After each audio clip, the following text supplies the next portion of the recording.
সিরাজুল অপু বলছি, পোর্টোবেলো beach, Scotland থেকে। আমরা সবসময় আমি যখন যেখানে যাই সেই জায়গাটা সম্পর্কে কথা বলার চেষ্টা করি, সেই জায়গাটা এক্সপ্লোর করার চেষ্টা করি। আমি যদি কম্প্যারিজন করি পোর্টোবেলো বিচ, স্কটল্যান্ড এবং কক্সবাজারকে নিয়ে,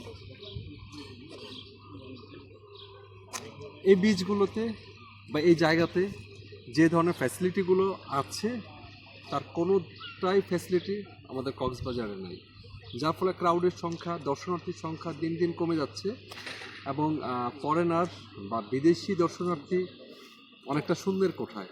তো অবশ্যই সরকারের দৃষ্টি আকর্ষণ করব যে আমাদের এত বড় লার্জেস্ট একটা বিচ যেখানে ফরেনার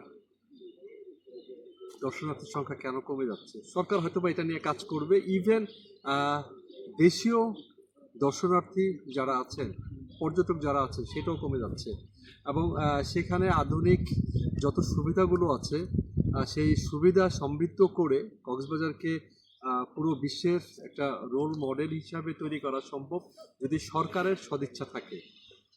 সেই প্রত্যাশা থাকবে। ধন্যবাদ সিরাজুল অপু, পোর্টোবেলো বিচ থেকে, স্কটল্যান্ড। ধন্যবাদ।